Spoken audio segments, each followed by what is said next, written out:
Guys, maganda kayo. Magbe-beach tayo next week. Magpapaganda na ako. Ready na ako sumisid. Oh, may ambagan to ha. Lo, magbe-beach? Baka oras na to para mag-break muna ako sa kakaaral. Teka, ka mo mag-beach? Bakit parang mukhang ililibing ka na? Wow, nahiya ako sa'yo, te. Magbe-beach ka nga. Uod ka naman ng high school. Che, pangit!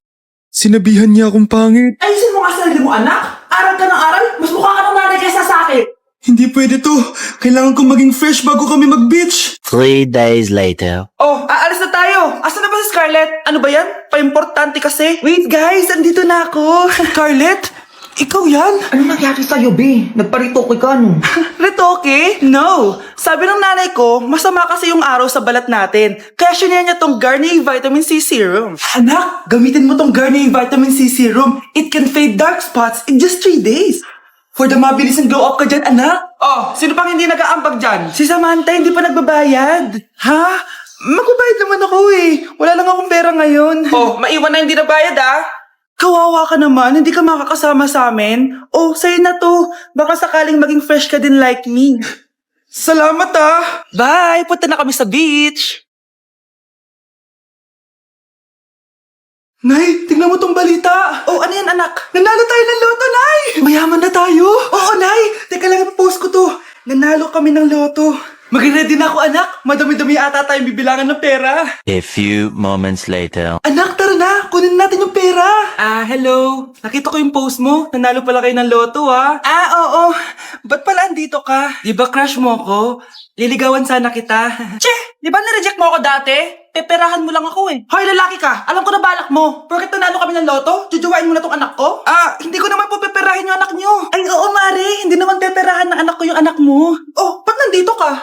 Makikipag-close sana ako sa'yo kasi magiging bilang ka na ng anak ko. Ay, tiilan nyo kami. Peperahan nyo lang kami. Lumayas kayo dito. Nabasa niyo na ba yung balita?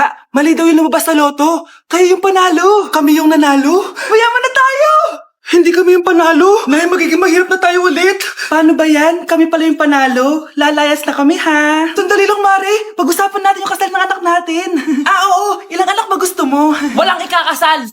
Peperahan nyo lang kami. Mare, hindi naman sa ganun. Ngayon kami naman nanalo. Gusto mo ikasal kami? Ang pangit kaya ng anak mo. May balita na naman. Sila daw ulit yung panalo. Ano? Hindi kami panalo. Mali na naman. Kayo pala yung panalo. Mayaman na tayo ulit, anak. Oh, paano ba yan? Mayaman na kami ulit. Tara, ikasal na tayo. Magutom kayo. Layas! Bye! Uy, mga Mare, sorry na late ako Sorry din mga Mars, yung driver ko kasi ang tagal. Ako din na late. Yung helicopter ko kasi nagpagas pa sa ere. Ikaw Mars, bakit ka na late? Yung kotse ko kasi nabangga. Dilulo ka ata, Nay. Taka-tricycle lang tayo eh. Nahimik ka. So, Mars, kamusta pala kayong dalawa? Ento, kakauwi ko lang ng Amerika. Ako naman, kakagaling ko lang ng Europe tsaka Japan. Ikaw Mars, saan ka galing? Ako? Galing ako sa mall. Sa mall ka lang pumupunta? Mall sa Australia. Wow, sosyal. Mag-mall lang sa Australia pa. Sinungaling. Sa Changi ka lang pumupunta eh. Isa pa, pag di ka na nahimik dyan. Balita ko mas yumaman kayong dalawa ngayon Anong ganap nyo? Hindi naman. Kakabili ko lang ng 2 bahay tsaka ng 3 bagong sasakyan. Ako naman, nagko-collect ako ng mga designer bags, designer shoes, basta designer. Ikaw, Mars. Nagko-collect ako ng ginto. Bracelet tsaka sing-sing.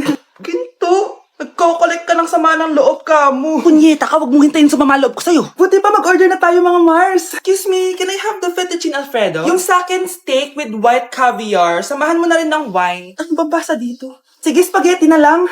Steak yung sa akin, Nay, ha? Gusto daw ng steak ng anak mo, Mare. Hati na lang kami ng anak ko. Sige, spaghetti na lang daw. A few moments later. Sino pa magbabayad ng bill? Kuya waiter, ikaw na lang mamili kung sino magbabayad sa aming 3. Mayaman naman kami lahat. Si Ma'am po. Ako? Ikaw magbabayad, Nay. Congrats, Mars. Magbayad ka na. Wait lang. Sir lang ako, Sige, Mars. Babalik pa ba yun? Alis na ako. Bahala kayo dyan. Nawawala na naman yung pera ko. Anak, sumama ka sa akin. Pupunta tayo sa mangkukulam. Bakit po, Nay? Ipapakulam ko yung nangingialam ng pitaka ko. Palagi kasi nawawala ng pera eh. Baka ginagastos yun, Nay, kaya nawawala. Kumanda talaga sa akin yan. Tara na. A few moments later. Tao po. Sino yan? Nay, uwi na tayo. Nakakatakot siya. Manahimik ka dyan. Ikaw papakulam ko, sige. Anong kailangan nyo? Palagi kasi nawawala ng pera tong pitaka ko. Ipapakulam ko sana kung sino nanguha ng pera dito. Sige. Kung sino man ang kumukuha ng pera sa pitaka niya ay mapaparusahan.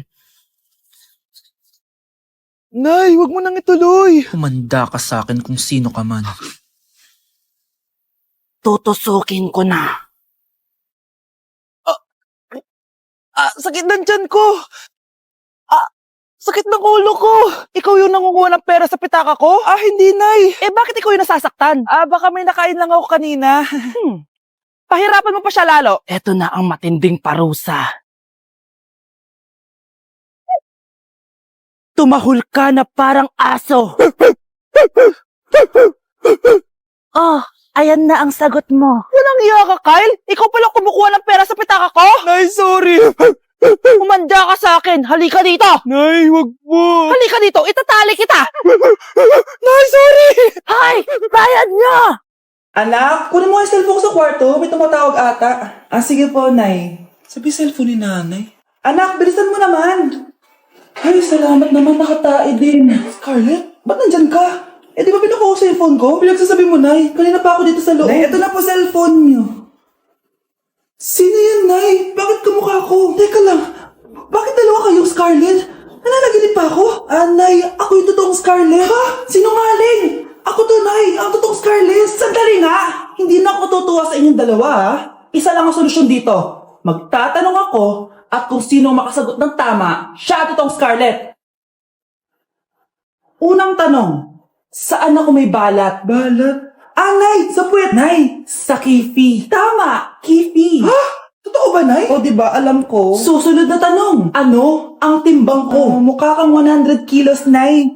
75 kilos? Tama, 75 kilos. Yes. Huling tanong. Ano ang birthday ko? Birthday?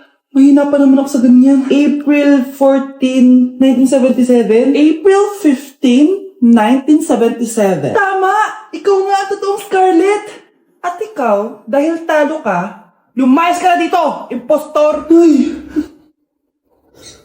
Sino ba kasing Scarlett na yun? Bakit kamukha ko siya? Anak, kilalang kilala mo talaga ako, no? Siyempre naman, Nay. Anak mo ko eh. Worth it lahat ng pagpaparetoke ko dahil sinira mo ang mukha ko noon. Ngayong napaniwala na kita, gaganti na ako sa'yo. Uy, Scarlett, di ba ex-boyfriend mo yung bago ni Samantha? Samantha, tinraidor mo ko. Hi, Scarlett! Sabay na tayo mag-review. Sino ka? Lu, ako to, si Michael. Kaklase mo ako, di ba? Alam ko lahat ng sagot sa exam. Talaga ba? Sige na nga. Turuan mo ako dito. Yes! Sabay tayo magiging perfect! Uy, sarap niyan na! Oh, mag-isa ka lang? Oo. Wala naman akong kaibigan dito eh. Ako, pwede ba ako maging friend? Boyfriend. Ha? Ayan ka na naman eh. Joke lang, ito naman. Kain na nga tayo. Oh, Scarlett, ano yan? Ba't ka na kasi mangot? Bagsak kasi ako sa quiz kanina. Naku, okay lang yan. Ako nga, araw-araw bagsak sa'yo eh. Ha? Ano sabi mo? Sabi ko, smile ka na kasi pasado ka naman sa akin. Alis na ako, pasok na ako ha. Baliw. Ay, umuulan pa! Mga gamit ko! Ayan, di ka kasi nagdadala ng payong. Pag ikaw nagkasakit ha, salamat ka, nandito ako. Michael, ba't nandito ka pa? Hatid na kita sa bahay niyo, baka mapano ka pa. Gusto ko safe ka makauwi. Lo, sige na nga. Nasaan ka? Scarlett? Michael? Ship ko kayo. You may kiss the bride. Mag-kiss na kayo. Anong kiss? Lu, parang di gusto. Dalian yun, nakis mo na sa noo. Humanda ka, Scarlett. Tapos na yung maliligayang araw mo. Hi, Bes! Uy, Bes! Boyfriend ko nga pala, Michael, si Samantha, best friend ko. Hello, Samantha. Nice to meet you. Hi, Michael. Ako nga pala si Samantha. Una na kami, Bes, ha? Bye-bye. Masaya naman kami dati. Inagaw lang siya ni Samantha. Yung best friend ko pa. Bes, bakit ka absent kahapon? May pinuntahan kasi ako, Bes. Ano yan? Ba't mo tinatakpan yung bibig mo? Mabaho ba yung hinga mo? Ano kasi eh? Hala, naka-braces na si Scarlett! Kaya siguro absent siya kahapon. Bes, magkano yung braces mo? Di ba mahal yan? Rich kid ka siguro. 5K lang to, pero naka-promo kasi sila, kaya 3K na lang. Ako na rin nag-change ng rubber kasi kamahal man. Nandito ba si Scarlett? Present po, ma'am. Anong present? Ayusin mo nga magsalita. Sorry ma'am, di po kasi ako makapagsalita na maayos. Masyakit po kasi yung braces ko. Ay, wow, kala mo talaga. Anong ginagawa niya? Over naman sa pakita ng brace? Bes, ano yan? Ba't ganyan ka mag-tiktok? Siyempre para makita ng mga friends ko na may braces na ako. Ah, ganon? Tsaka para ma-ROI ko na din to, no? Sige, bes. Tinggahan pero sa basketball tampak hindi ka papagbigyan. Balita ko, dyan nagtatrabaho yung dati kong asawa. Siguraduhin yung masisisante nyo yan. Dahil ayaw ko ng peste sa kumpanya ng asawa ko. Naintindihan? Susan, alam mo, feel ko talaga mapapromote na ako anytime. Kasi sabi ng manager namin, isa ako sa pinakamagaling sa amin. Ngayon pa lang, congrats na kita. Simula pa lang, alam ko naman na kaya mo. Alam mo, okay din pala na hiniwalayin ako ng asawa ko. At this ngayon, alam ko talaga kung anong habol niya sa akin. Yun ay pera. Madami pang ibang babae dyan, ano ka ba? Tsaka ang importante ngayon, nakafocus ka sa pagpapaganda ng buhay nyo. Oh, luto na to. Kain na tayo. Ah, yes po, ma'am. Okay po. Ma'am, i-hold ko po muna kayo, ha? Wait for a while. Sino itong tumatawag? Sir Ramon, may bad news po ako sa'yo. Ayaw ka po ng boss namin. Ano? Kaya tatanggalin ka sa trabaho. Anong tanggal na ako sa trabaho, ha? Utos lang po sa amin. Hindi pwede yun. Sorry sir, humanap ka na lang po na ibang trabaho. Bakit puro na lang kamalasan dumadating sa buhay ko? Ay. Si Michael ba yun? Michael! Scarlett? Bakit pinauna mo ako umuwi kahapon? Eh, di ba palagi tayo sabay umuwi?